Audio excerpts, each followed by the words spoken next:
नमस्कार, मैं हूं आपके साथ अमन शाह और आप देख रहे हैं के न्यूज। वक्त हो गया रिपोर्टर्स रिपोर्ट का। नजर डालेंगे इस वक्त की बड़ी खबरों की तरफ। खबर विदिशा से है, जहां पर नगरीय निकाय चुनाव का घमासान जारी है और राजनीतिक दलों के उम्मीदवार वार्ड में अपनी दावेदारी जता रहे हैं। नामांकन भरने में अब केवल 3 दिन ही बाकी हैं और अभी तक दोनों राजनीतिक दलों की सूची जारी नहीं हो सकी है। वहीं गुरुवार को बरेड रोड स्थित दाद की प्लाजा में भारतीय जनता पार्टी की एक बैठक आयोजित हुई। यहाँ उम्मीदवारों ने पार्टी वरिष्ठ के नेताओं के सामने अपने दावेदारी रखी और भारतीय जनता पार्टी के पदाधिकारियों ने कार्यकर्ताओं को संबोधित भी किया। उन्होंने कहा कि कार्यकर्ताओं का पहले आंकलन किया जाएगा, भारतीय जनता पार्टी के कार्यकर्ता को ही टिकट दिया जाएगा। वहीं उम्मीदवारों की सूची शुक्रवार शाम देर तक जारी की जाएगी। चूँकि चुनावी प्रक्रिया है ये और हमारे संगठन की कोई गाइडलाइन होती है, उसी के अनुसार हम लोग ये चुनाव प्रक्रिया में जाते हैं। हमारे पास पहले मंडल से जिले में नाम आते हैं, जिले से फिर कोर कमेटी में नाम आते हैं। तो कोर कमेटी मिलकर सारी सर्वे रिपोर्ट्स वगैरह इसके आधार पर प्रत्याशियों का चयन करती है। आज हमारी कोर कमेटी की बैठक है, जिसमें सभी वरिष्ठ जन और तय करेंगे। क्योंकि अभी हमारे कुछ प्रत्याशी यहाँ पर आए हैं और वो हम सबसे मिलना चाहते हैं, अपनी बात रखना चाहते हैं, तो हम उनके लिए यहाँ बैठे हैं। उनकी बात का हम सम्मान रखते हुए उनकी सारी बात सुनेंगे और आज शाम तक या कल सुबह तक हमारी सूची जारी होगी। अब खबर बदायूं से, जहां पर करणी सेना बिसौली में पीड़ित परिवार से मिलने पहुंची। पिछले कुछ समय में बिसौली कोतवाली क्षेत्र में गांव रतनपुर में 2 पक्षों में विवाद चल रहा था, जिसमें प्रशासन द्वारा ठाकुर समाज के 5 लोगों पर मुकदमा पंजीकृत करा दिया गया था। आपको बता दें, जिसको लेकर आज करणी सेना भारत के जिलाध्यक्ष सुमित कुमार देवा अपने सभी पदाधिकारियों के साथ पीड़ित परिवार से मिलने पहुंची। सुमित कुमार का कहना है कि प्रशासन द्वारा की गई कार्यवाही गलत है और इसमें मेरा समाज संतुष्ट नहीं है, इसलिए इस मामले की बारीकी से जांच की जानी चाहिए ताकि जो दोषी है उस पर कार्यवाही हो और निर्दोष को बाइज्जत बरी किया जा सके।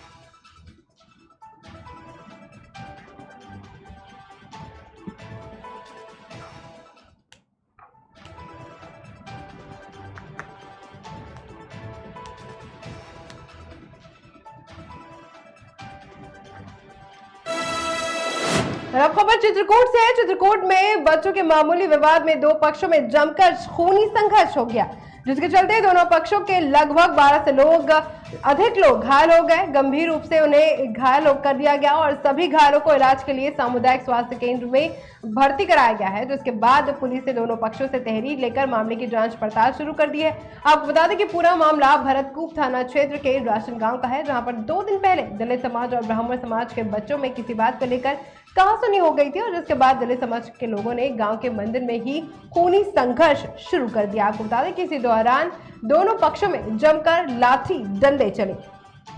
क्या मालूम सब क्या नाराजगी थी।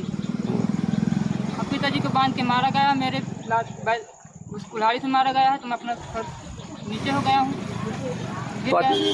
तो अचानक कैसे मंदिर में आ गया? क्या विरोध किए? क्या कोई बात? बधाई पूज रहे थे सर। क्या मेरा रामदिन नाम है। क्या घटना हुई है? वहाँ घटना ये हुई है कि ये लोग बधाई पूजने गए हैं, तो इनका छोटा लड़का है, दादू का लड़का, वो गाली दे रहा था। वो मना किए कि गाली क्यों दे रहे हो, तो वो लोग फिर कह रहे हैं मार लिया जाए। लठ लेके घर से आए हैं तो मारपीट चालू कर दिए। और ये नई औरत है, इसको लेके पकड़ के झीक के ले जा रहे थे अंदर। इसका जो भी गहना था, गहना छीन लिए हैं, मारे पीटे 7-8 लोग को हमारे मारे। ये घटना थाना भरतकूप अंतर्गत ग्राम रसीन की है, जहां 2 पक्षों में विवाद हुआ एवं मारपीट की घटना हुई। पुलिस इस संबंध में मौके पर पहुंच गई है और तहरीर प्राप्त की जा रही है। तहरीर के आधार पर मुकदमा पंजीकृत होगा। इस संबंध में जो है जांच की जाएगी और जांच से जो खबर बलिया से है। बलिया में भी केंद्र सरकार द्वारा सेना में भर्ती के लिए शुरू की गई अग्निपथ योजना का युवाओं द्वारा हिंसक तरीके से विरोध प्रदर्शन शुरू किया गया है। आपको बता दें कि बलिया में सुबह ही प्रदर्शनकारी पहले स्टेडियम पहुंचे और विरोध की रणनीति बनाने लगे। जब इसकी भनक प्रशासन को लगी तो तुरंत पुलिस फोर्स स्टेडियम पहुंची और उनको वहां से बाहर निकाला। आपको बता दें कि स्टेडियम से बाहर निकलने के बाद युवक हिंसक हो गए और जगह जगह तोड़फोड़ करने लगे और इस दौरान युवाओं ने गंडवार रोड पर स्थित महबूब मंजिल के पास देवरिया से आ रही अनुबंधित रोडवेज की बस पर भी तो ताबड़तोड़ और पत्थरबाजी शुरू कर दी। और आपको बता दें कि इस तोड़फोड़ में कई यात्री भी बुरी तरह से चोटिल हो गए, जिसके चलते चारों तरफ अफरा तफरी का माहौल बन गया। आपको बता दें कि सूचना पर पहुंची स्थानीय पुलिस ने हल्का बल प्रयोग करके प्रशासनकारियों को वहां से खदेड़ा।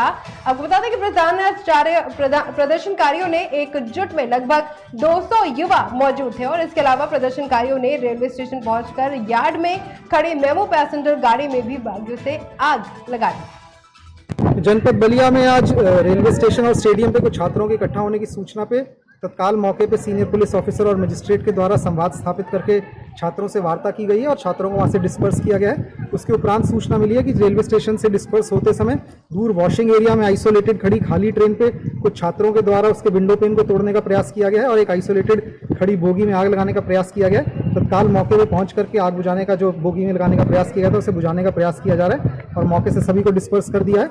इस समय विभिन्न क्षेत्रों में पेट्रोलिंग चल रही है और अगली विधिक कार्रवाई की जा रही है।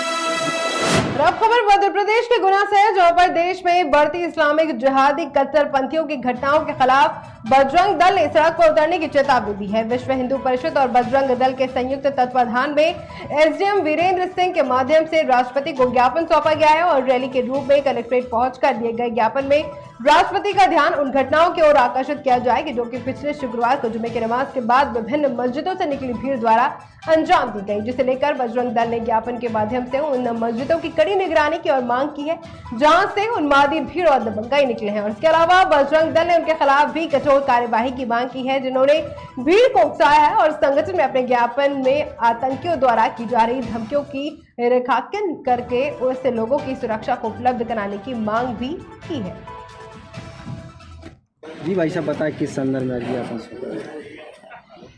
आज ये ज्ञापन जिहादी मानसिकता के लोग जो हिंदू समाज पर हमले कर रहे हैं, कट्टरता व हिंसा के विरुद्ध बजरंग दल सड़कों पर उतरेगा।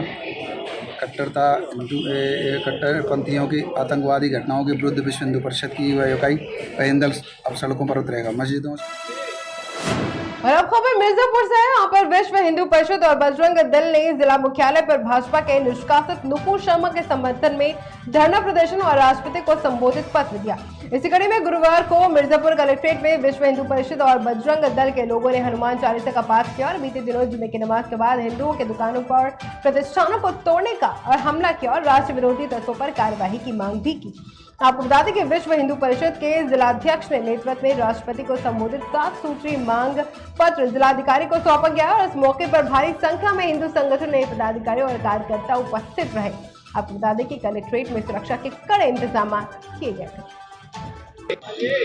विगत दिनों जुमे के नमाज के दिन जो उपद्रवियों के द्वारा पथराव किया गया, उसी के संदर्भ में आज यह हमारा राष्ट्रव्यापी जो है इस तरह का आयोजन है। आज उसी सिलसिले में महामहिम को प्रेषित और जिलाधिकारी के माध्यम से हम लोग एक पत्रक दिए हैं। उसमें हमारी 5 मांगे हैं। पहला, गत 2 दिनों की नमाज के बाद मस्जिदों से निकाली उन्मादी भीड़ और दंगाइयों को पहचान कर उन पर रास्ता के तहत कार्रवाई की जाए। 17 जून को जिन मस्जिदों सहित अन्य मस्जिदों पर भी निगरानी रखी जाए और मुल्ला मौलवियों